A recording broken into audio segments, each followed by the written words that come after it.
Hello, Alchemist. Welcome back. My name is Ava, aka queenmidaslifealchemist, and I'm here again for another reading of The Body Keeps the Score here on Weekend Book Club. This is a book written by Bessel Van Der Kolk, MD, and this is week 11. So if you are just now joining with us, welcome. However, like I said, this is week 11, so it would probably be best if you went back to the first week because we are about halfway through this book. And yeah, I'm just going to pick up where I left off several weeks ago at this point now. But yeah, so you all, let's just go ahead and dive right in. If we start getting through this and you're resonating with the material and you're really liking what you're hearing, please remember to like the video, share the video with anyone who you think might resonate with the content or benefit from it. And then also remember to subscribe if you have not subscribed to the channel, and comment. I love to hear from you all. So yeah, let's get started. Okay, so we are beginning on page 195. This says Nancy's story. Few patients have put the duality into words as vividly as Nancy, the director of nursing in a Midwestern hospital who came to Boston several times to consult with me. Shortly after the birth of her third child, Nancy underwent what is usually routine outpatient surgery, a laparoscopic tubal ligation in which the fallopian tubes are cauterized to prevent future pregnancies. However, because she was given insufficient anesthesia, she awakened after the operation began and remained aware nearly to the end, at times falling into what she called a light sleep or dream, at times experiencing the full horror of her situation. She was unable to alert the OR team by moving or crying out because she had been given a standard muscle relaxant to prevent muscle contractions during surgery. Some degree of anesthesia awareness is now estimated to occur in approximately 30,000 surgical patients in the United States every year. And I had previously testified on behalf of several people who were traumatized by the experience. Nancy, however, did not want to sue her surgeon or anesthetist. Her entire focus was on bringing the reality of her trauma to consciousness so that she could free herself from its intrusions into her everyday life. I'd like to end this chapter by sharing several passages from a remarkable series of emails in which she described her grueling journey to recovery. Initially, Nancy did not know what had happened to her.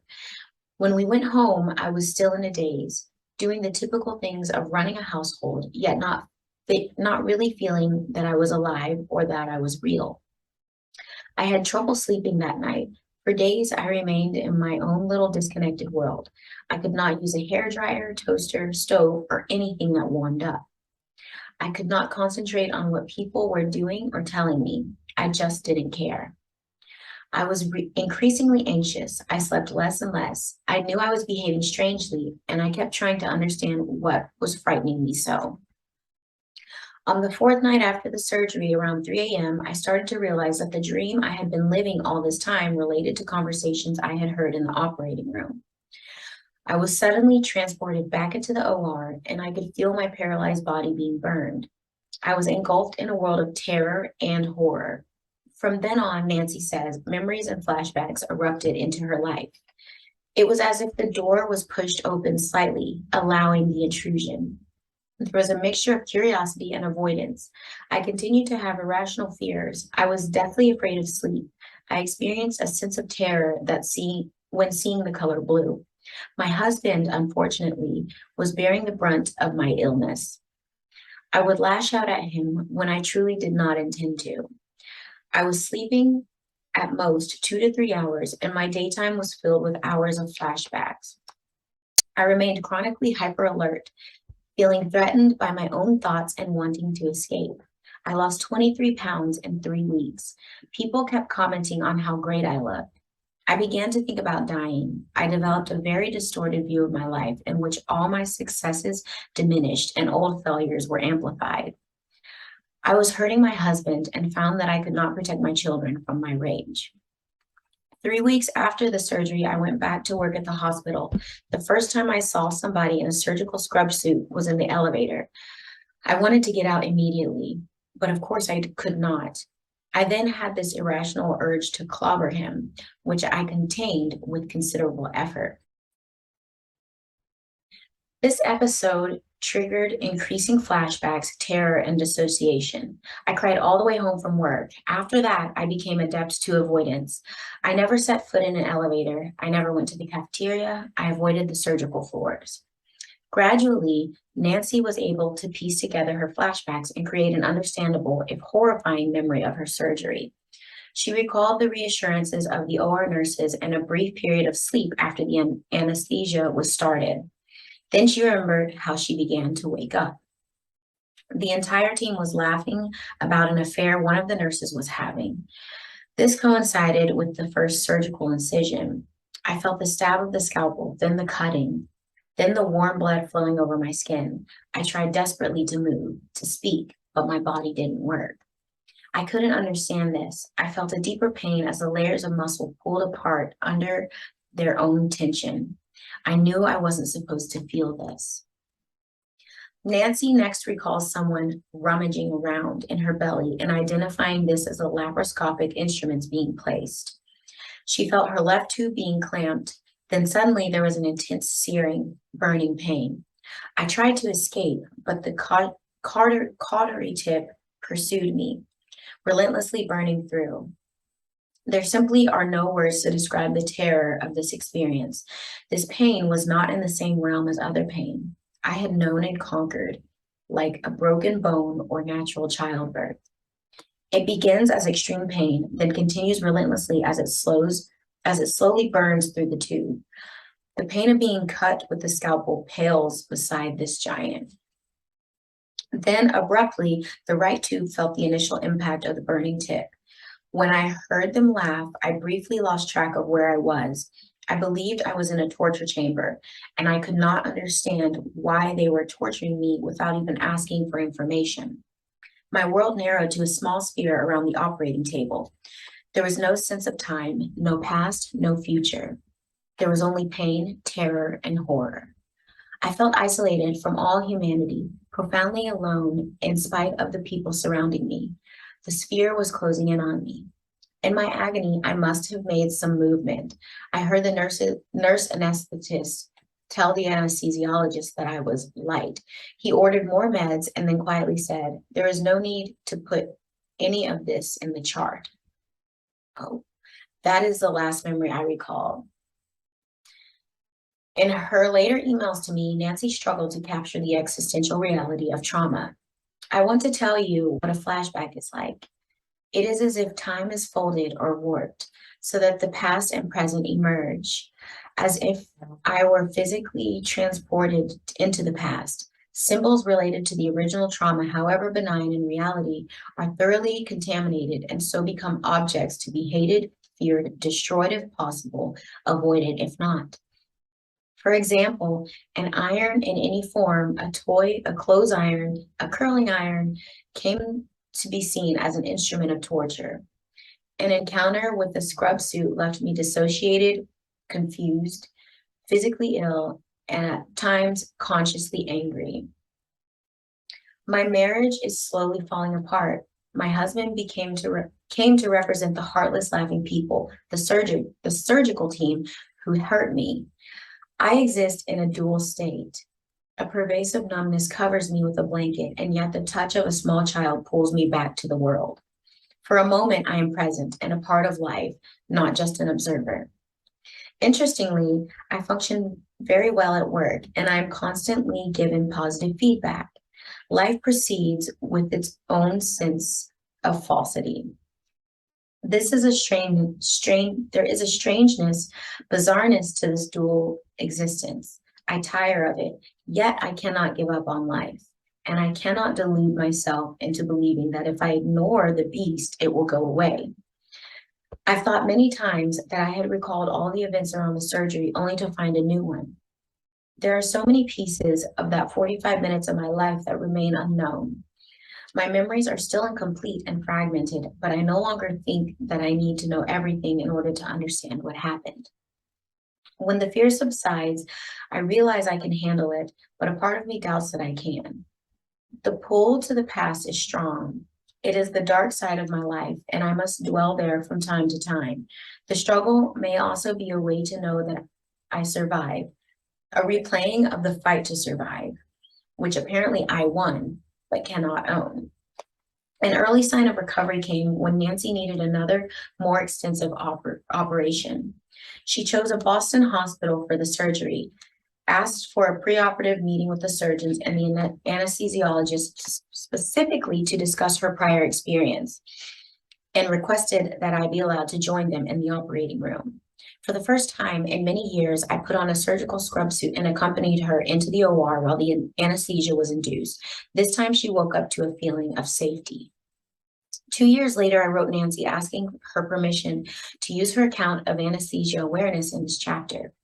In her reply, she updated me on the progress of her recovery. I wish I could say that the surgery to which you were so kind to accompany me ended my suffering. That, sadly, is not the case. After about 6 months, I made 2 choices that proved provident. I left my CBT therapist to work with a psychodynamic psychiatrist, and I joined a Pilates class. In our last month of therapy, I asked my psychiatrist why he did not try to fix me as all the other therapists had attempted yet had failed. He told me that he assumed, given what I had be able to accomplish. Okay, given what I had, I think this is supposed to be been able to accomplish with my children and career, that I had sufficient resiliency to heal myself.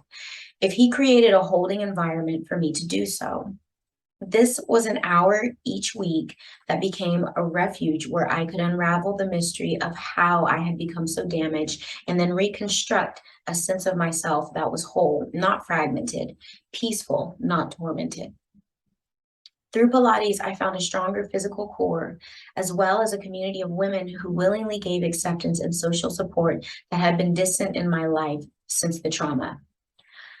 This combination of core strengthening, psychological, social, and physical created a sense of personal safety and mastery, relegating my memories to the past, the distant past, allowing the present and future to emerge. Beautiful. Okay, so that is the end of that chapter and the end of that section of the book. So we're moving on to part 5, paths of recovery here. Paths to recovery. Okay, so chapter 13 starts on, what page is this? Page 203. And this is called Healing from Trauma, Owning Yourself. Starts out with a quote from Dar Williams.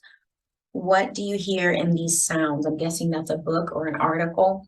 Okay, I don't go to therapy to find out if I'm a freak. I go and I find the one and only answer every week. And when I talk about therapy, I know what people think, that it only makes you selfish and in love with your shrink. But oh, how I loved everybody else when I finally got to talk so much about myself. That is beautiful. Okay, so now we're starting the chapter. Nobody can treat a war or abuse, rape, molestation, or any other horrendous event for that matter. What has happened cannot be undone. But what can be dealt with are the imprints of the trauma on body, mind, and soul, the crushing sensations in your chest that you may label as anxiety or depression, the fear of losing control, always being on alert for danger or rejection, the self-loathing, the nightmares and flashbacks, the fog that keeps you from staying on task and from engaging fully in what you are doing, being unable to fully open your heart to another human being. Trauma robs you of the feeling that you are in charge of yourself, or of what I will call self-leadership in the chapters to come. The challenge of recovery is to reestablish ownership of your body and your mind, of yourself. This means feeling free to know what you know and to feel what you feel without becoming overwhelmed, enraged, ashamed, or collapsed. For most people, this involves finding a way to become calm and focused. learning to maintain that calm in response to images, thoughts, sounds, or physical sensations that remind you of the past, finding a way to be fully alive in the present and engaged with the people around you, not having to keep secrets from yourself, including secrets about the ways that you have managed to survive. That all resonates hardcore with me, at least. These goals are not steps to be achieved one by one in some fixed sequence. They overlap, and some may be more difficult than others, depending on individual circumstances.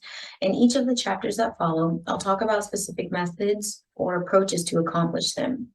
I have tried to make these chapters useful both to trauma survivors and to the therapists who are treating them. People under temporary stress may also find them useful. I've used every one of these methods extensively to treat my patients, and I have also experienced them myself. Some people get better using just one of these methods, but most are helped by different approaches at different stages of the recovery. I have done specific studies of many of the treatments I describe here and have published the research findings in peer-reviewed scientific journals. My aim in this chapter is to provide an overview of underlying principles, a preview of what's to come, and some brief comments on methods I don't cover in depth later on. New section, same page, 204. Well, not same page, but page 204. It's called A New Focus of Recovery. When we talk about trauma, we often start with a story or a question. What happened during the war? Were you ever molested? Let me tell you about that accident or that rape. Or was anybody in your family a problem drinker? However, trauma is much more than a story about something that happened long ago. The emotions and physical sensations that were imprinted during the trauma are experienced not as memories, but as disruptive physical reactions in the past. In order to regain control over yourself, you need to revisit the trauma. Sooner or later, you need to confront what has happened to you, but only after you feel safe and will not be re-traumatized by it. The first order of business is to find ways to cope with feeling overwhelmed by these sensations and emotions associated with the past. As the previous parts of this book have shown, the engines of post-traumatic reactions are located in the emotional brain. In contrast with the rational brain, which expresses itself in thoughts, the emotional brain manifests itself in physical reactions. Gut-wrenching sensations, heart-pounding breathing, becoming fast and shallow, feelings of heartbreak, speaking with an uptight and reedy voice, and the characteristic body movements that signify collapse, rigidity, rage, or defensiveness. Why can't we just be reasonable? And can understanding help? The rational executive brain is good at helping us understand where feelings come from, as in, I get scared when I get close to a guy because my father molested me, or I have trouble expressing my love toward my son because I feel guilty about having killed a child in Iraq. However, the rational brain cannot abolish emotions, sensations, or thoughts, such as living with a low-level sense of threat or feeling that you are fundamentally a terrible person, even though you rationally know that you are not to blame for having been raped. Understanding why you feel a certain way does not change how you feel, but it can keep you from surrendering to intense reactions. For example, assaulting a boss who reminds you of a perpetrator, breaking up with a lover at your first disagreement, or jumping into the arms of a stranger. However, the more frazzled we are, the more our rational brains take a backseat to our emotions. Next section, this is called Limbic System Therapy, page 205. The fundamental issue in resolving traumatic stress is to restore the proper balance between the rational and emotional brains so that you can feel in charge of how you respond and how you conduct your life. When we're triggered into states of hyper or hypoarousal, we are pushed outside our window of tolerance, the range of optimal functioning. We become reactive and disorganized. Our filters stop working. Sounds and lights bother us. Unwanted images from the past intrude our minds, and we panic or fly into rages. If we're shut down, we feel numb in body and mind. Our thinking becomes sluggish, and we have trouble getting out of our chairs. As long as people are either hyper-aroused or shut down, they cannot learn from experience. Even if they manage to stay in control, they become so uptight, Alcoholics Anonymous calls this white knuckle sobriety, that they are inflexible, stubborn, and depressed. Recovery from trauma involves the restoration of executive functioning and, with it, self-confidence and the capacity for playfulness and creativity. If we want to change post-traumatic reactions, we have to access the emotional brain and do limbic system therapy. Repairing faulty alarm systems and restoring the emotional brain to its ordinary job of being a quiet background presence that takes care of the housekeeping of the body, ensuring that you eat, sleep, connect with intimate partners, protect your children, and defend against danger. The neuroscientist Joseph Ledoux and his colleagues have shown that the only way we can consciously access the emotional brain is through self-awareness, i.e. activating the medial prefrontal cortex, the part of the brain that notices what is going on inside us and thus allows us to feel what we're feeling. The technical term for this is interoception, Latin for looking inside. Most of our conscious brain is dedicated to focusing on the outside world, getting along with others, and making plans for the future. However, that does not help us manage ourselves. Neuroscience research shows that the only way we can change the way we feel is by becoming aware of our inner experience and learning to befriend what is going on inside ourselves. And there is a picture here on page 206, it says accessing the emotional brain. The rational analyzing part of the brain centered on the dorsolateral prefrontal cortex has no direct connections with the emotional brain, where most imprints of trauma reside, but the medial prefrontal cortex, the center of self-awareness, does. Okay, so here's this picture. Can it focus there? Cool. Okay, and at the top it says dorsal prefrontal cortex. What does that say? Working memory, plans for action. Here this says medial prefrontal cortex, self-awareness, interoception, and then down here it says amygdala. I believe I read that all backwards. Yep, okay, cool. I read it right. All right. Very interesting information. Okay, and next section here called Befriending the Emotional Brain. And this is one subsection of this, so dealing with hyperarousal. Over the past few decades, mainstream psychiatry has focused on using drugs to change the way we feel, and this has become the accepted way to deal with hyper and hypoarousal. I will discuss drugs later in this chapter, but first I need to stress the fact that we have a host of inbuilt skills to keep us on an even keel. In chapter 5, we saw how emotions are registered in the body. Some 80% of the fibers of the vagus nerve, which connects the brain with many internal organs, are afferent. That is, they run from the body into the brain. This means that we can directly train our arousal system by the way we breathe, chant, and move, a principle that has been utilized since time immemorial in places like China and India, and in every religious practice that I know of, but that is suspiciously eyed as alternative and mainstream culture. In research supported by the National Institutes of Health, my colleagues and I have shown that 10 weeks of yoga practice markedly reduced the PTSD symptoms of patients who had failed to respond to any medication or to any other treatment. I will discuss yoga in chapter 16.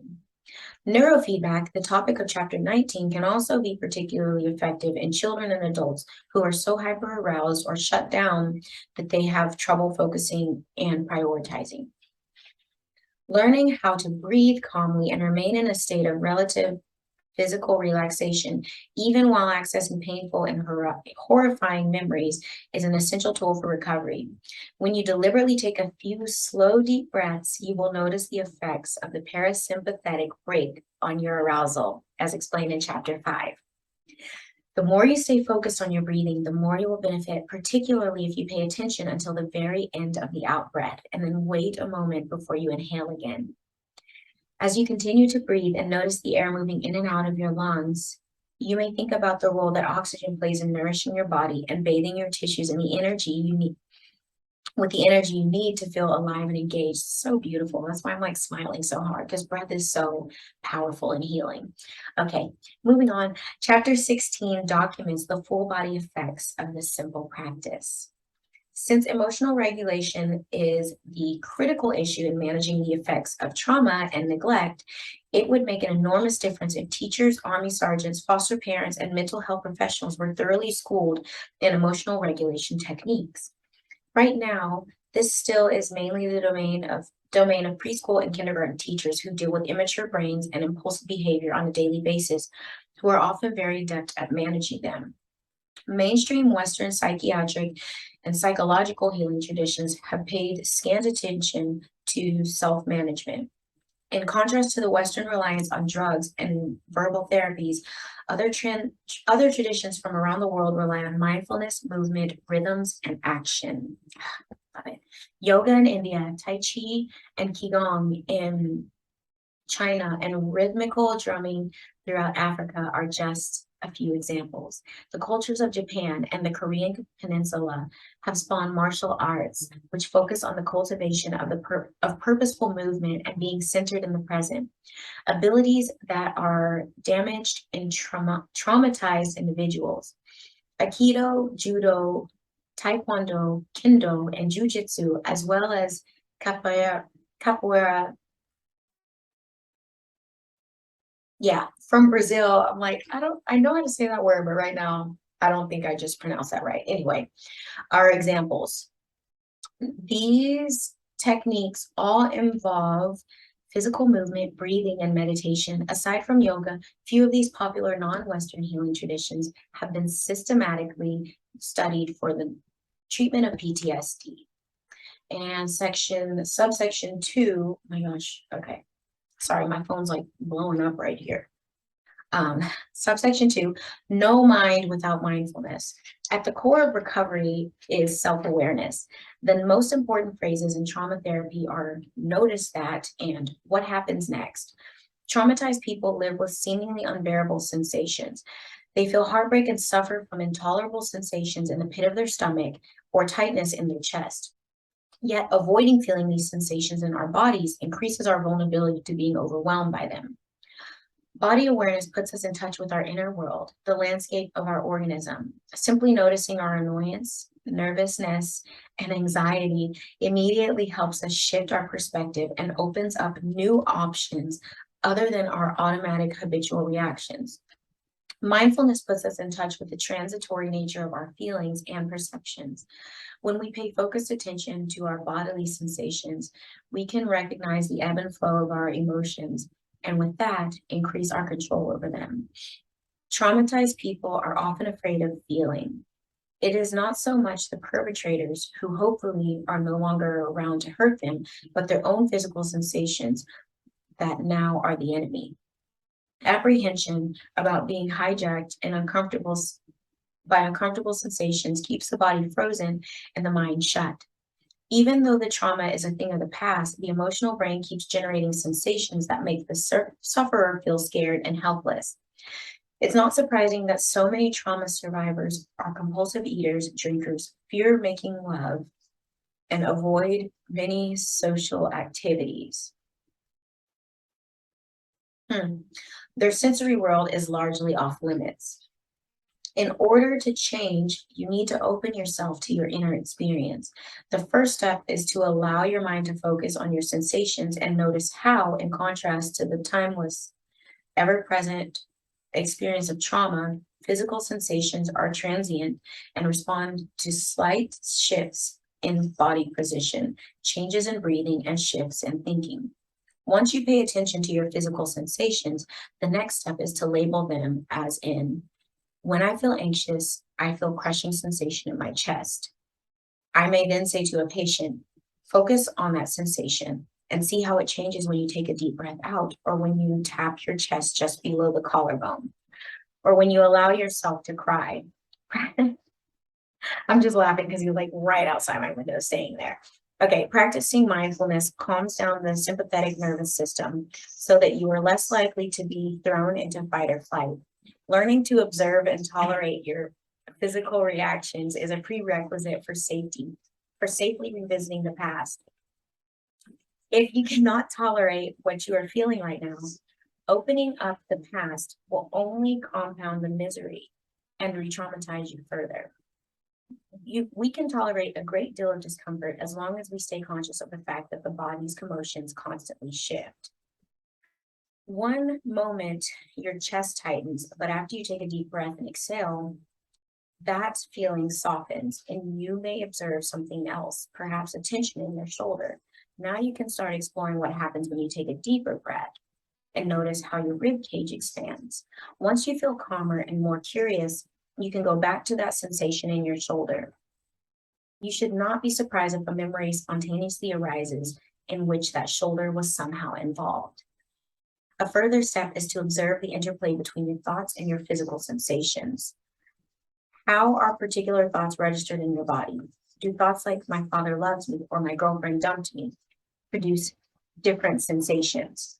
Becoming aware of your body organizes particular emotions and memories, or memories open up the possibility of releasing sensations and impulses you once blocked in order to survive. In chapter 20 on the benefits of theater, I'll describe in more detail how this works. John Kabat-Zinn, one of the pioneers in mind-body medicine, founded the Mindfulness-Based Stress Reduction, or MBSR program at the University of Massachusetts Medical Center in 1979, and his method has been thoroughly studied for more than 3 decades. As he describes mindfulness, one way to think of this process of transformation is to think of mindfulness as a lens, taking the scattered and reactive energies of your mind and focusing them into a coherent source of energy for living, for problem solving, for healing. Mindfulness has been shown to have a positive effect on numerous psychiatric, psychosomatic, and stress-related symptoms, including depression and chronic pain. It has broad effects on physical health, including improvements in immune response, blood pressure, and cortisol levels. It has also been shown to activate the brain regions involved in emotional regulation and to lead to changes in the regions related to body awareness and fear. Research by my Harvard colleagues, Britta Holzel and Sarah Lazar, have shown that practicing mindfulness decreases the activity of the brain's smoke detector, the amygdala, and thus decreases reactivity to potential triggers. This is subsection 3 called Relationships on page 210. Study after study shows that having a good support network constitutes the single most powerful protection against becoming traumatized. Safety and terror are incompatible. When we are terrified, nothing calms us down like the reassuring voice or the firm embrace of someone we trust. Frightened adults respond to the same comforts as terrified children. Gentle holding and rocking and the reassurance that somebody bigger and stronger is taking care of things so you can safely go to sleep. In order to recover, mind, body, and brain need to be convinced that it is safe to let go. That happens only when you feel safe at a visceral level and allow yourself to connect to that sense of safety with memories of past helplessness. After an acute trauma like an assault, accident, or natural disaster, survivors require the presence of familiar people, faces, and voices, physical contact, food, shelter, and a safe place and a time to sleep. It is critical to communicate with loved ones, close and far, and to reunite as soon as possible with family and friends in a place that feels safe. Our attachment bonds are our greatest protection against threat. For example, children who are separated from their parents after a traumatic event are likely to suffer serious negative long-term effects. Studies conducted during World War II in England showed that children who lived in London during the Blitz and were sent away to the countryside for protection against German bombing raids fared much worse than children who remained with their parents and endured nights in bomb shelters and frightening images of destroyed buildings and dead people. Traumatized human beings recover in the context of relationships with families, loved ones, AA meetings, veterans organizations, religious communities, and professional therapists. The role of these relationships is to provide physical and emotional safety including safety from feeling shamed, admonished, or judged, and to bolster the courage to tolerate, face, and process the reality of what has happened. As we have seen, much of the wiring of our brain circuits is devoted to being in tune with others. Recovery from trauma involves reconnecting with our fellow human being.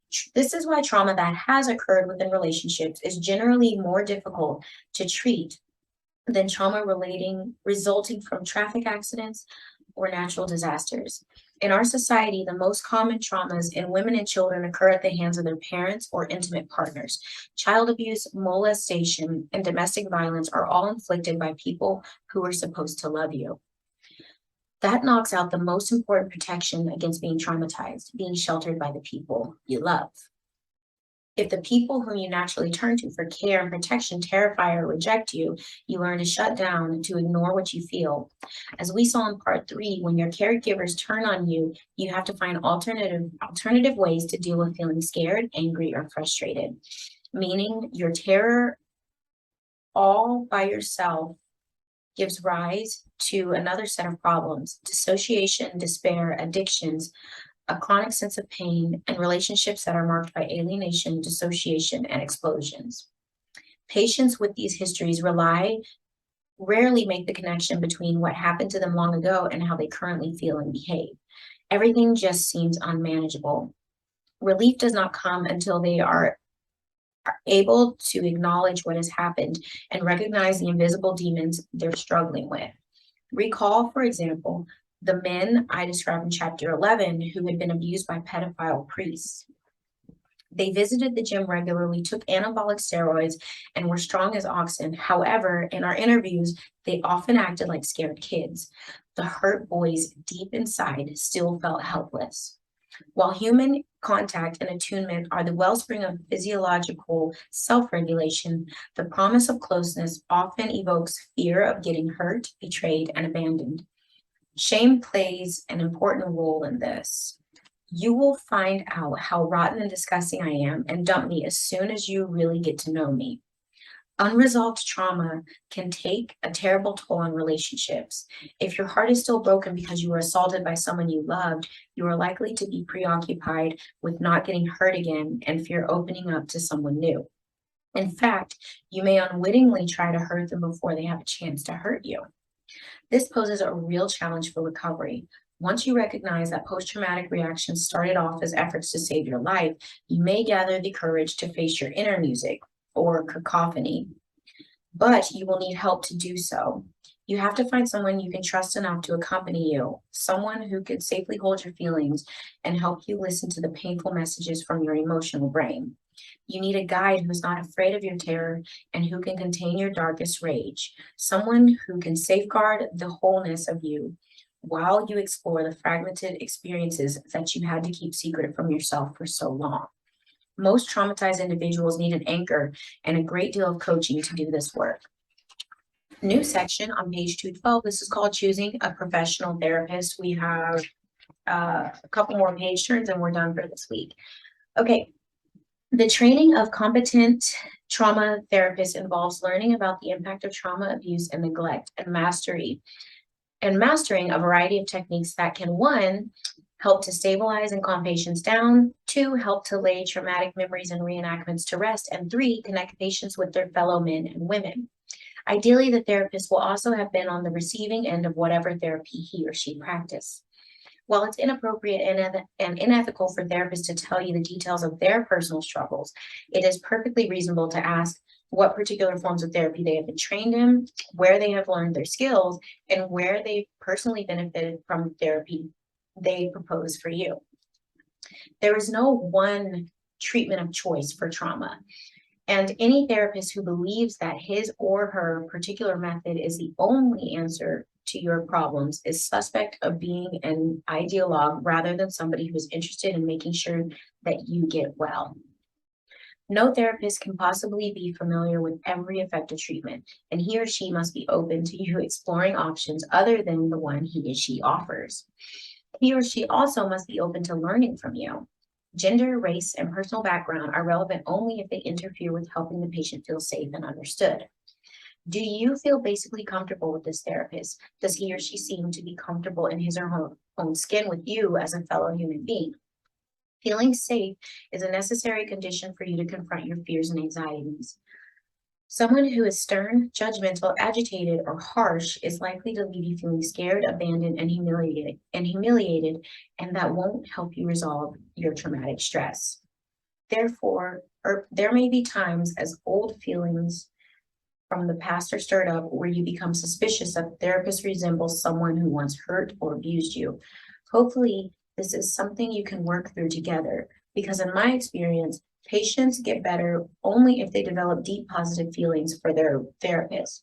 I also don't think that you can grow and change unless you feel that you have some impact on the person who is treating you. The critical question is this: do you feel that your therapist is curious to find out who you are and what you, not some generic PTSD patient, needs? Are you just a list of symptoms on some diagnostic questionnaire? Or does your therapist take the time to find out why you do what you do and think what you think? Therapy is a collaborative process, a mutual exploration of yourself. Patients who have been brutalized by their caregivers as children often do not feel safe with anyone. I often ask my patients if they can think of any person they felt safe with while they were growing up. Many of them hold tight to the memory of that one teacher, neighbor, shopkeeper, coach, or minister who showed that he or she cared, and that memory is often the seed of learning to re-engage. We are a hopeful species. Working with trauma is as much as about remembering how we survived as it is about what is broken. I also ask my patients to imagine what they were like as newborns, whether they were lovable and filled with spunk. All of them believe they were and have some image of what they must have been like before they were hurt. Some people don't remember anybody they felt safe with. For them, engaging with horses and dogs may be much safer than dealing with human beings. This principle is currently being applied in many therapeutic settings to great effect, including in jails, residential treatment programs, and veterans rehabilitation. Jennifer, a member of the first graduating class of the Van Der Kolk Center, who had come to the program as an out-of-control mute 14-year-old, said during her graduation ceremony that having been entrusted with the responsibility of caring for a horse was the critical first step for her. Her growing bond with her horse helped her feel safe enough to begin to relate to the staff of the center and then to focus on her classes, take her SATs, and be accepted to college. Okay, so this is the next section. This is subsection 4, called Communal Rhythms and Synchrony, on page 213. From the moment of our birth, our relationships are embodied in responsive faces, gestures, and touch. As we saw in chapter 7, these are the foundations of attachment. Trauma results in a breakdown of attuned physical synchrony. When you enter the waiting room of a PTSD clinic, you can immediately tell the patients from the staff by their frozen faces and collapsed but simultaneously agitated bodies. Unfortunately, many therapists ignore those physical communications and focus only on the words with which their patients communicate. The healing power of community, as expressed in music and rhythms, was brought home for me in the spring of 1997 when I was following the work of the Truth and Reconciliation Commission in South Africa. In some places we visited, terrible violence continued. One day I attended a group for rape survivors in the courtyard of a clinic in a township outside Johannesburg. We could hear the sound of bullets being fired at a distance while smoke billowed over the walls of the compound, and the smell of tear gas hung in the air. Later, we heard that 40 people had been killed.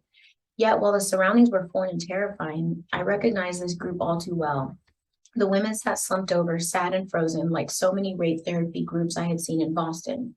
I felt a similar sense of helplessness, and surrounded by collapsed people, I felt myself mentally collapse as well. Then one of the women started to hum while gently swaying back and forth. Slowly, a rhythm emerged. Bit by bit, other women joined in. Soon the whole group was singing, moving, and getting up to dance. It was an astounding transformation that just gave me chills. People coming back to life, faces becoming attuned, vitality returning to bodies. Oh my gosh. I made a vow to apply what I was seeing there and to study how rhythm, chanting, and movement can help heal trauma. We will see more of this in chapter 20 on theater, where I show how groups of young people, among them juvenile offenders and at-risk foster kids, gradually learn to work together and to depend on one another, whether as partners in Shakespearean swordplay or as the writers and performers of full-length musicals. Different patients have told me how much choral singing, aikido, tango dancing, and kickboxing have helped them. And I am delighted to pass their recommendations to other people I treat.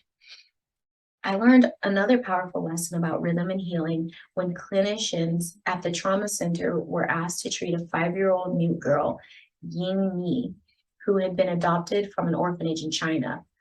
After months of failed attempts to make contact with her, my colleagues, Deborah Roselle and Liz Warner, realized that her rhythmical engagement system didn't work. She did not resonate with the voices and faces of the people around her. That led them to sensory motor therapy. The Sensory Integration Clinic in Watertown, Massachusetts is a wondrous indoor playground filled with swings, tubs full of multicolored rubber balls so deep that you can make yourself disappear, balance beams, crawl spaces fashioned from plastic tubing, and ladders that lead to platforms from which you can dive into foam-filled mats. Okay, that sounds really fun. Okay. The staff bathed Ying Ni in the tub with plastic balls that helped her feel sensations on her skin. They helped her sway on swings and crawl under weighted blankets. After 6 weeks, something shifted. She started to talk. Ying Ni's dramatic improvement inspired us to start a sensory integration clinic at the trauma center, which we now also use in our residential treatment programs. We have not yet explored how well sensory integration worked for traumatized adults, but I regularly incorporate sensory integration experiences in dance in my seminars. Learning to become attuned provides parents and their kids with the visceral experience of reciprocity. Parent-child interaction therapy, PCIT, is an interactive therapy that fosters this, as is smart motor arousal regulation treatment, or SMART, okay, developed by my colleagues at the trauma center. When we play together, we feel physically attuned and experience a sense of connection and joy. Improvisation exercises, such as those found at http://learnimprov.com, are also a marvelous way to help people connect in joy and exploration. The moment you see a group of grim-faced people break out in a giggle, you know that the spell of misery has broken. I love that. I was just telling a friend the other day how I'm like really good at making grumpy people laugh and smile. Like those are the people that I seek out and I'm like, I'm going to make you smile. Okay, and subsection 5, this is page 215, called Getting in Touch. Mainstream trauma treatment has paid scant attention to helping terrified people to safely experience their sensations and emotions. Medications such as serotonin reuptake blockers, Respirodol, and Seroquel increasingly have taken the place of helping people to deal with their sensory world. However, the most natural way that we humans calm down our stress is by being hugged, rocked, and touched. This helps with excessive arousal and makes us feel intact, safe, protected, and in charge. So there's a picture from Rembrandt van Rijn. I don't know if I said that last name. It's called Christ Healing the Sick. Gestures of comfort are universally recognizable and reflect the healing power of attuned touch. So here at the bottom of page 215. And okay, and this is our last, we're finishing this last section here. Touch, the most elementary tool that we have to calm down, is prescribed from most therapeutic practices. You can't fully recover if you don't feel safe in your skin. Therefore, I encourage all my patients to engage in some sort of body work, be it therapeutic massage, Feldenkrais, or craniosacral therapy. I asked my favorite bodywork practitioner, Alicia Skye, about her practice with traumatized individuals. Here is some of what she told me. I never begin a bodywork session without establishing a personal connection. I'm not taking a history. I'm not finding out how traumatized a person is or what happened to them. I check in with where they are in their body right now. I ask them if there's anything they want me to pay attention to. All the while, I'm assessing their posture, whether they look me in the eye, how tense or relaxed they seem, or are they connecting with me or not. The first decision I make is if they feel safer face up or face down. Wow, this is a very wise assessment. I love that. If I don't know them, I usually start face up. I'm very careful about draping, very careful to let them feel safe with whatever clothing they want to leave on. These are important boundaries to set up right from the beginning. Then, with my first touch, I make firm, safe contact, nothing forced or sharp, nothing too fast. The touch is slow, easy for the client to follow, gently rhythmic. It can be as strong as a handshake. The first place I might touch is the hand or forearm, because this is the safest place to touch anybody, the place where they can touch you back. You have to meet their point of resistance, the place that has the most tension, and meet it with an equal amount of energy. This replaces the frozen tension. You can't hesitate. Hesitation communicates a lack of trust in yourself. Slow movement, careful attuning to the client is different from hesitation. You have to meet them with tremendous confidence and empathy. Let the pressure of your touch meet the tension they are holding in their bodies. What does bodywork do for people? Alicia's reply. Just like you can thirst for water, you can thirst for touch. It is a comfort to be met confidently, deeply, firmly, gently, responsively. Mindful touch and movement grounds people and allows them to discover tensions that they may have held for so long that they are no longer even aware of them. When you are touched, you wake up to the part of your body that is being touched. The body is physically restricted when emotions are bound up inside. People's shoulders tighten, their facial muscles tense. They spend enormous energy on holding back their tears or any sound and movement that might betray their inner state. When the physical tension is released, the feelings can be released. Movement helps breathing to become deeper, and as the tensions are released, expressive sounds can be discharged. The body becomes freer, breathing freer. Begin being in flow. Touch makes it possible to live in a body that can move in response to being moved. People who are terrified need to get a sense of where their bodies are in space and of their boundaries. Firm and reassuring touch lets them know where their bodies are, what's outside of them, where their bodies end. They discover that they don't constantly have to wonder who and where they are. They discover that their body is solid and that they don't have to be constantly on guard. Touch lets them know they are safe.